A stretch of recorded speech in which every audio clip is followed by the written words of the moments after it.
Bom dia, moçada! Tudo bem com vocês? Aqui quem vos fala é o professor Eugênio Bastos, canal Geogênio, a serviço dos alunos que gostam de estudar e passar em concursos. Moçada, vamos dar aquele like, vamos compartilhar o vídeo, se inscrevam no canal e ajudem o professor Eugênio Bastos a democratizar o ensino da geografia. Dando continuidade ao nosso trabalho, hoje irei comentar a prova do Colégio Naval de 2015. Vamos lá, moçada, fiquem ligados! A indústria brasileira ocorreu tardiamente, se comparado aos Estados Unidos, Europa Ocidental e Japão. De acordo com as mudanças estruturais das dinâmicas econômica, social e política, o país teve que se adequar à competitividade internacional. Sendo assim, coloque F, falso, ou V, verdadeiro, nas afirmativas abaixo, com relação à trajetória da indústria brasileira, assinalando a seguinte opção correta. Moçada, a indústria é um tema que cai muito na prova do Colégio Naval. Prestem atenção. Primeira afirmativa. O período marcado entre 1930 e 1950 não mais recebeu investimentos provenientes do setor cafeeiro. Ora, a crise do café foi responsável pelo deslocamento de parte dos investimentos que anteriormente eram aplicados na cafeicultura para o setor industrial.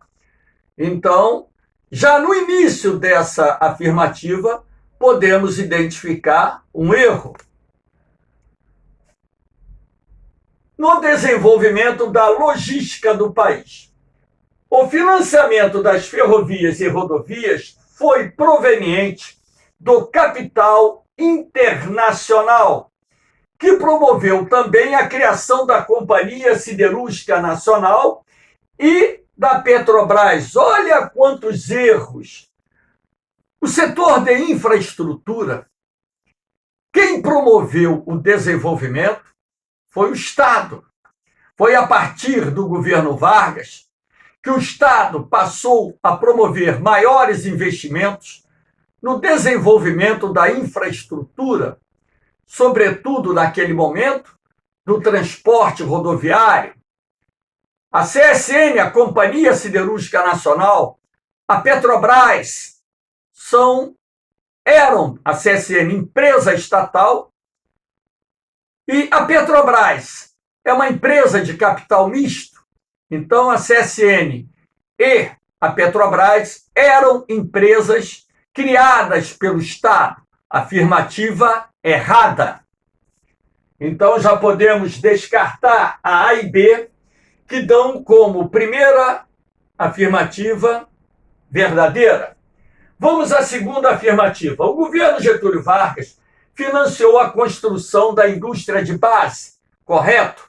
A primeira grande indústria de base a ser implantada no Brasil foi a CSN, em Volta Redonda, com destaque para os setores de energia e de transportes, correto? Foi a partir do governo Vargas que o Estado passa a investir um maior volume de recursos no desenvolvimento da infraestrutura de energia e transporte, enquanto que o governo Juscelino Kubitschek, a prioridade foi o setor automobilístico apoiado no capital estrangeiro, correto. No plano de metas, houve a concessão de incentivos fiscais para atrair empresas multinacionais, destacando-se no período o setor automotivo. Então, afirmativa 2, correta. Já sabemos, portanto, que só pode ser a resposta letra D. Pode ser ainda a letra E, que trazem FV. Agora, a terceira afirmativa é que vai decidir. O capital internacional foi o principal responsável pela industrialização brasileira? Capital internacional foi responsável pela industrialização brasileira? Não. A industrialização brasileira apoiou-se no tripé, que é constituído pelo capital privado nacional, o capital de origem estatal e o capital privado multinacional. Então, houve o tripé da industrialização. E não exclusivamente o capital internacional dentro desse contexto da industrialização brasileira. Então, vamos lá.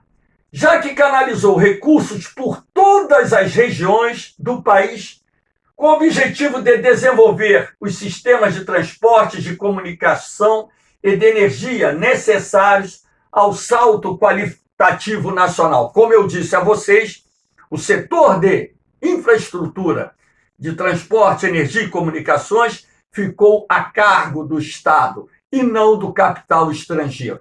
Então, afirmativa 3, errada. A resposta só poderia ser letra D de dado.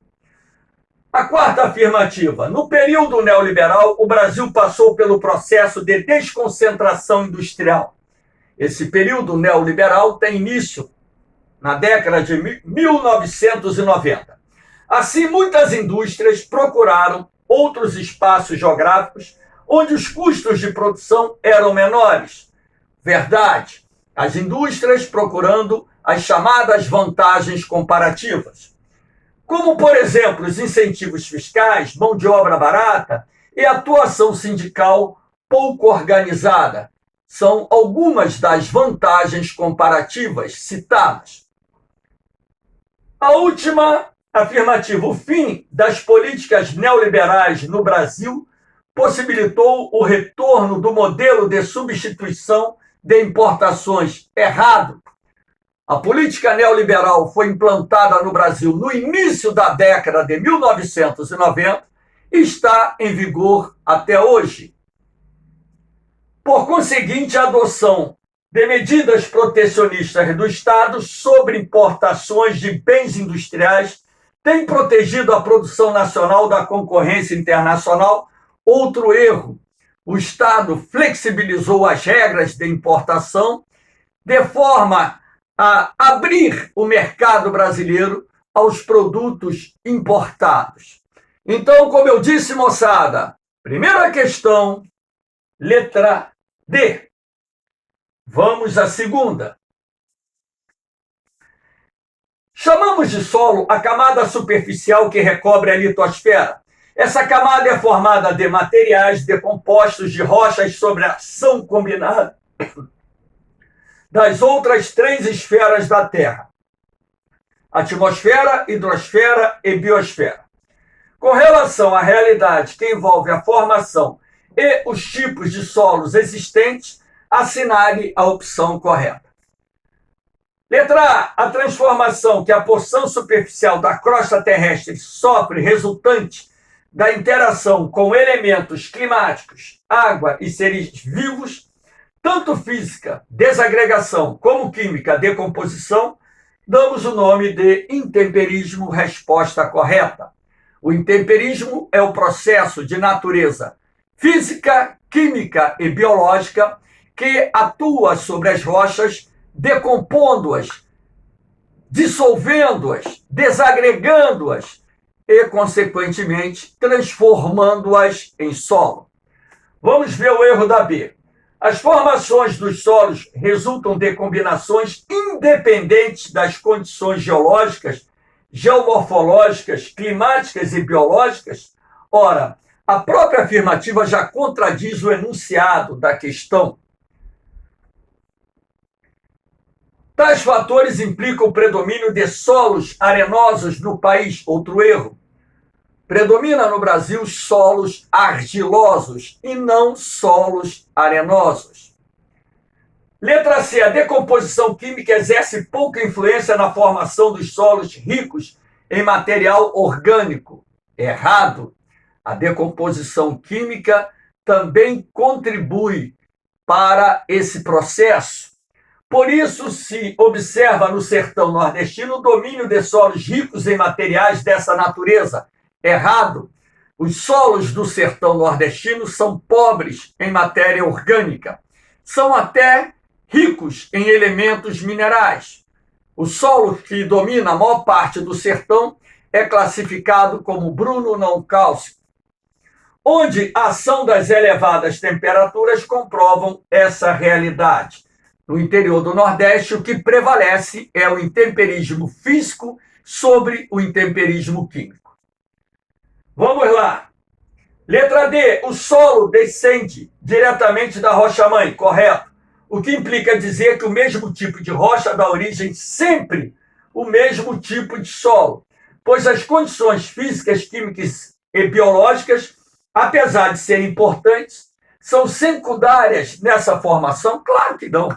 Os solos resultam do intemperismo, que é o processo físico, químico e biológico que atua sobre as rochas, transformando-as em solo. Então, é errado. O conjunto de sedimentos que surge de uma rocha decomposta torna-se solo mesmo antes da ação dos ditos agentes externos, ar, vento, água, pois o solo, para se formalizar, depende somente da junção de vida microbiana em sua composição? Claro que não. Tanto é assim que outros planetas do universo você tem solo. E Marte mesmo, onde tem uma expedição atual, pesquisas estão sendo realizadas lá, através de robôs, mostra que o solo marciano é estéril, não tem micro-organismos, pelo menos até o momento, não foram identificados. Então, a resposta, letra A. Vamos à terceira. Analise as informações a seguir. Por suas condições físicas, o Brasil possui inúmeras bacias hidrográficas, muitas das quais aproveitadas como fonte de produção energética, fator imprescindível ao incremento socioeconômico nacional. Sobre as principais bacias hidrográficas brasileiras, são feitas as afirmativas a seguir. Localizada integralmente no território nacional, a bacia amazônica, já temos um erro, a bacia amazônica internacional. Tem rios que nascem no Peru, na Bolívia, na Colômbia, enfim, cujo potencial hidrelétrico é pouco explorado, correto, em função da sua natureza tipicamente de planície. Errado, os afluentes das margens direita e esquerda do Amazonas são procedentes de regiões planálticas e a bacia do rio Amazonas detém o maior potencial hidrelétrico do Brasil, porém subexplorado. Acaba por dificultar o desenvolvimento regional. Afirmativa 1, errada, já descartamos aqui a A e a C. Afirmativa 2, a bacia do Tocantins-Araguaia é considerada a maior bacia genuinamente brasileira, correto. A bacia do Tocantins-Araguaia é a maior bacia 100% brasileira. Ocupando quase 9% das terras do país, possui grande importância na geração de energia, destacando-se a usina hidrelétrica de Tucuruí, correto, localizada lá no Pará, considerada uma das maiores usinas hidrelétricas do mundo. Se a afirmativa 2 está correta, nós já podemos descartar também aqui a afirmativa. Não, aqui a gente não descarta nenhuma por enquanto. Ok. Então vamos à terceira afirmativa. Inserida totalmente em território nacional, a bacia do São Francisco, tipicamente planáltica, pouco contribui para a produção energética nacional. Errado. A bacia do Rio São Francisco detém o quarto maior potencial hidrelétrico do Brasil. Nela encontramos as usinas de Três Marias, Sobradinho, Itaparica, Xingó, Moxotó, Paulo Afonso, ou seja, o Rio São Francisco, por ter várias usinas hidrelétricas, contribui para o abastecimento principalmente da região Nordeste. uma vez que atravessa o semiárido, sendo suas águas destinadas à irrigação de lavouras de subsistência. A irrigação destina-se principalmente às lavouras comerciais, outro erro. Então, se a afirmativa 3 está errada, só nos resta a letra D, que traz as afirmativas 2 e 4 como corretas. Com grande participação junto à produção hidroenergética nacional, a Bacia do Paraná também se destaca por possuir uma importante hidrovia, Tietê-Paraná, que é uma importante via de escoamento de uma das mais produtivas regiões agrícolas do país, correto. A hidrovia do Paraná-Tietê se destaca no transporte de grãos, principalmente o milho e a soja. E o rio Tietê é conhecido como hidrovia do álcool em razão da sua importância para o transporte de etanol. Então, resposta letra D. Afirmativas 2 e 4 verdadeiras. Vamos à quarta questão. As cidades brasileiras têm tamanhos e número de habitantes muito diferentes e também desempenham variadas funções urbanas.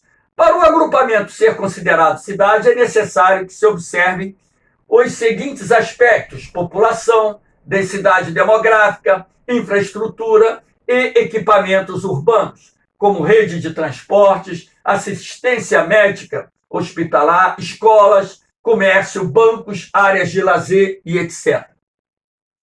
Sobre a dinâmica urbana brasileira, é correto afirmar que as primeiras cidades brasileiras surgiram somente na década de 1930. As primeiras cidades brasileiras surgem no Brasil colônia. Já temos aí um erro. Quando o desenvolvimento do setor secundário possibilitou a formação de pequenos núcleos urbanos e de uma economia compatível para tal. Afirmativa totalmente equivocada. B. Até os anos 1950 ocorreu no país um forte fluxo imigratório. Errado. O forte fluxo imigratório ocorreu entre 1850 a 1930. A partir da década de 1930, o fluxo migratório para o Brasil diminuiu em razão da lei de cotas assinada por Vargas, da seleção doutrinária adotada por Vargas, em função do Brasil já não despertar interesse junto aos imigrantes, a instabilidade política durante o regime militar, a Segunda Guerra Mundial foram fatores que limitaram a entrada de imigrantes em nosso país no período citado. Especialmente para São Paulo, visto que este estado reúne condições de infraestrutura para receber grande contingente populacional, fazendo essa unidade da federação se tornar a mais urbanizada do país. Letra C.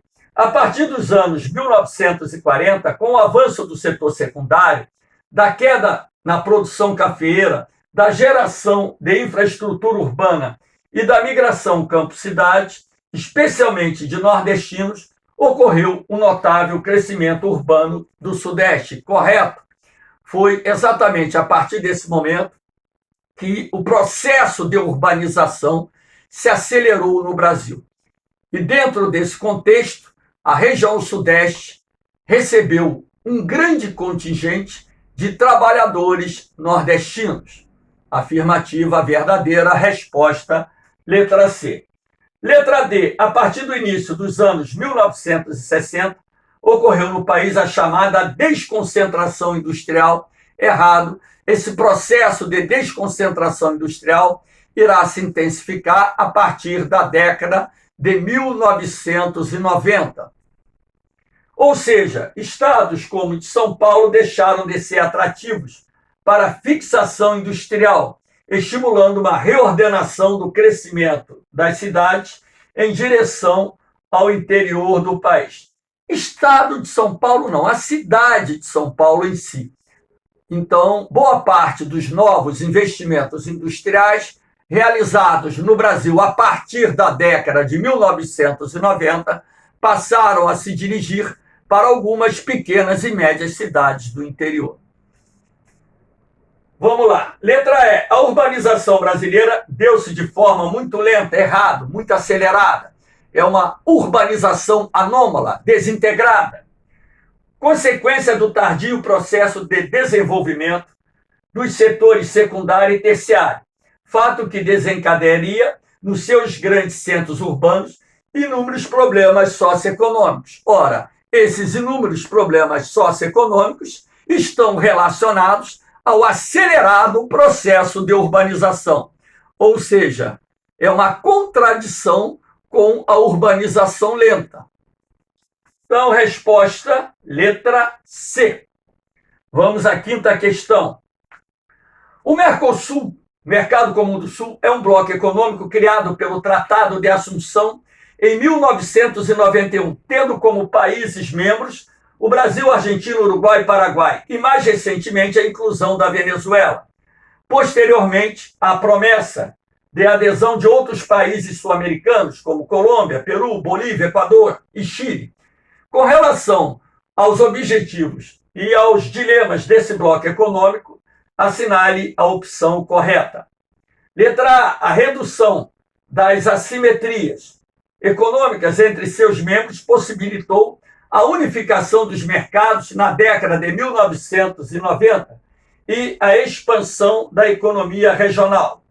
Ou seja, a redução das diferenças entre os países membros, de fato, aconteceu. Não de forma tão acentuada, mas aconteceu.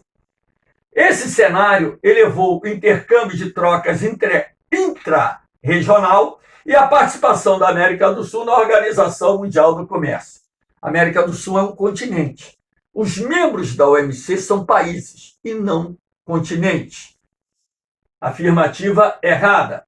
Os acordos estabelecidos entre os países membros permitiram a livre circulação de bens e serviços, além do estabelecimento de uma tarifa externa comum, correto? A TEC, criada para proteger setores industriais locais da concorrência de produtos industrializados produzidos fora do Mercosul.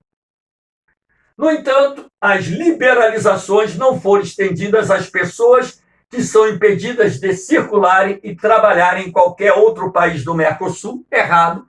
Um dos objetivos do Mercosul é a livre circulação de trabalhadores. Letra C. O Mercosul vem enfrentando dificuldades nas relações comerciais entre as economias maiores. A Argentina viu diminuir suas exportações porque o Brasil implementou barreiras sobre o setor automobilístico e o de linha branca. Não foi o Brasil, foi o contrário. A Argentina que implantou barreiras contra certos produtos brasileiros, como eletrodomésticos da linha branca e a importação de automóveis produzidos no Brasil. Então, aí nós temos uma informação invertida. Afirmativa errada.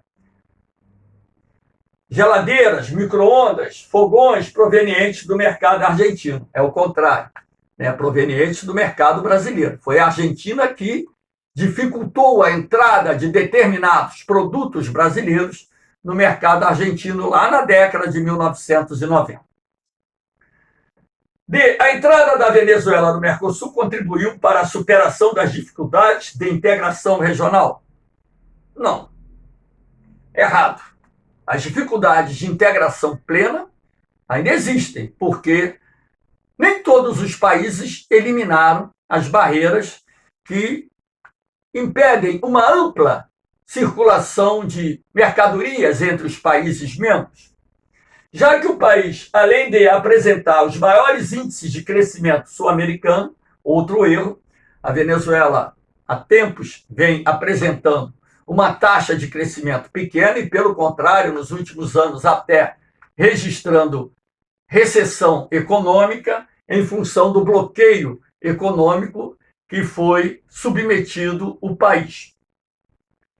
Também funciona como porta-voz de interação com outros blocos econômicos, como o NAFTA, Acordo de Livre Comércio da América do Norte, e a CAN, Comunidade Andina das Nações. Errado também, até mesmo porque os Estados Unidos vêm liderando, né, as sanções econômicas impostas à Venezuela, como forma de desestabilizar e derrubar o governo, inicialmente de Hugo Chávez, posteriormente de Nicolás Maduro. Afirmativa cheia de erros. Só restou a letra E, que é a afirmativa correta. O Mercosul representou para o Brasil a oportunidade de diversificar seu comércio exterior, adotar estratégias de enfrentamento à concorrência externa, ser instrumento de atração de investimentos internacionais e funcionar como contraponto à independência da região à influência norte-americana. Correto. Um dos objetivos da criação do Mercosul está estritamente ligado a essa questão. Ou seja, o Mercosul é importante para dar uma maior dinâmica à economia regional. O Brasil, como maior potência regional, logicamente que acaba se beneficiando desse conjunto de objetivos e de propostas que estão sendo implementadas há praticamente 2 décadas e meia, como forma de promover uma maior integração entre os países membros. Lembrando que a Venezuela está suspensa do Mercosul desde 2016, em função do governo de Nicolás Maduro ser acusado de não respeitar os preceitos da democracia. Aqui nós temos a última pergunta. Observe o mapa. Aqui nós temos a expansão da lavoura de soja em nosso Brasil. Esse mapa foi uma adaptação, uma vez que o mapa aplicado na prova do Colégio Naval tinha uma qualidade muito ruim. Então vamos lá. De grão em grão, transgênico ou não, o cultivo da soja espalhou-se por todas as regiões do Brasil nas 3 últimas décadas. Ocupa hoje uma área 5,5 vezes superior à da Holanda. O Brasil foi em 2003 e 2004 o maior exportador mundial de soja e vem mantendo a posição de segundo maior produtor após os Estados Unidos. A previsão é de que esta condição de maior exportador mundial volte a ocorrer em breve, consolidando-se ao longo dos próximos anos. Com relação às características da cultura da soja e seus reflexos no espaço brasileiro, assinale a opção incorreta, a falsa. A expansão da soja do sul para o centro-oeste acentuou a concentração fundiária, correto, expropriando camponeses que se deslocaram tanto para as áreas de fronteira agrícola amazônica quanto para os principais centros urbanos, certíssimo. Letra B. Embora a soja incorpore somente terras improdutivas do Centro-Sul, errado. A soja está presente no Centro-Sul, no Nordeste e na Amazônia. Então, já temos aí o erro. Com a mecanização agrícola, o país elevou a produtividade por hectare, tornando-se o segundo maior produtor mundial. Então, a resposta errada, letra C, como a questão pede para assinalar a opção incorreta. C não, perdão, letra B. B de bola. Letra C, o avanço da soja em direção a grandes porções do território brasileiro deixou um rastro de destruição ambiental, correto. Foi uma das principais causas da destruição do cerrado no Brasil Central, representado pelos desmatamentos, principalmente sobre os biomas dos Campos Limpos, no sul do país, do Cerrado, na parte central, e da Amazônia, que vem ocorrendo mais recentemente. D. A inserção da soja no centro-oeste brasileiro foi favorecida pela expansão do sistema de transporte regional, pela constituição do relevo com pequenas elevações que possibilitou o uso da mecanização e pelo desenvolvimento das agroindústrias, correto? O relevo predominantemente planáltico favorece a mecanização da lavoura. A abertura de estradas favoreceu o acesso à terra, o baixo preço da terra e os incentivos governamentais atraíram produtores rurais, principalmente do sul e do sudeste, para a região. Letra E. A expansão da soja no Brasil foi favorecida pelas pesquisas produzidas por empresas agrícolas, como a Embrapa, pelos incentivos fiscais dos governos federal e estadual para a incorporação de novas áreas de produção e pelo avanço dos investimentos em máquinas e na construção de silos e armazéns, também correto. Todos esses investimentos foram fundamentais para que a região centro-oeste se transformasse no principal polo de desenvolvimento do agronegócio brasileiro. Moçada, espero que tenham gostado da análise da prova. Dê aquele like, compartilhe o vídeo, se inscrevam no canal e ajudem o professor Eugênio Bastos a democratizar o ensino da geografia. Um beijão no coração de vocês. Um forte abraço. Fiquem com Deus. Eu vou, mas eu volto, hein? Fui!